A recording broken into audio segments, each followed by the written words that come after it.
Magluluto po tayo ng pansit na masarap. Isa po. Ayan po, Lahat ginisa ng po gulay namin na ang may mga gulay. carrot, Tapos, baby beans, at saka whole chicken po yung nilagay namin. Tapos, lagay na po natin yung repolyo.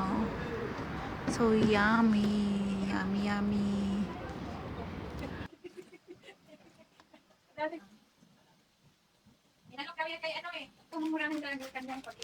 Ayan po, nalagay na po yung repolyo. Tapos halo-haluin lang. Luto lang po natin ng half cook yung gulay para mas masarap po siya. Lagyan ng soy. damihan po Tsaka natin. asin. Tsaka Ayan po, yung mga rekado na na ng ng chicken. ang pansit namin. Dami pong gulay. Whole chicken po. Mas masarap po pag nilagay madami namin. siyang gulay.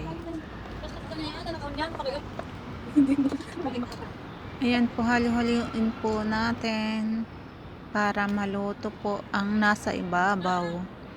Wow, ang sarap po. Sobra-sobra ang sarap. Kahit ilang plato Hindi ang po yun kainin po nakakasama, dyan. Guys, ang sarap-sarap. Hindi po nakakasama. 5974 amin. Tapos 300, tapos ticket by 300, 200. Pwede 65 na. 6 ah. Yung ticket sa Sony man. Hindi nga yun pa. Sabi niya, kita ko sa may kasamang ticket. Kilala mo ba siya? Kaya hindi ko nga kilala ng personal. Ano mo? Buko talaga ko si Brenda. Ubrahim nga men ko na mate. Ubram. So ipapaano mo sa bali ko na pagamanan. Ay, saan ba yun? Wala na kaya na kaya ang buwapay ko na na.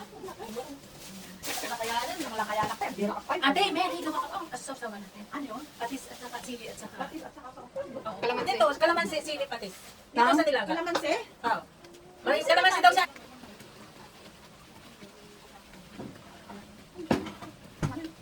Pagdating mo sa amin, hindi ako. Kasi may ano? Oh, may bacon na. Baka ikaw mayat maya ang nagluto. Sabi mo yan. Sabi nga, pag sa Pilipinas, ayaw ko rin ipagkatiwala lang yung kakainin na namin ni Lisa. Baka pagdating natin, may sakit tayong dalawa kasi hindi natin alam kung yung temperature ng yung ano ng kinakain nila, may betchin o ano, di ba? Kasi ako hindi nagbe-betchin, mamaya pag uwi ako natin may sakit tayo. Tayo na magluto ng kakainin natin. Nakalimutan ko sa inyo ano ni Mama. Ang gulo ko.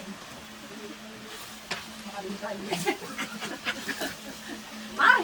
Binibigay ka pala din na yung ano yun. Okay ka niyan. Ay, at manong tayo na kuya. Hindi ka naman.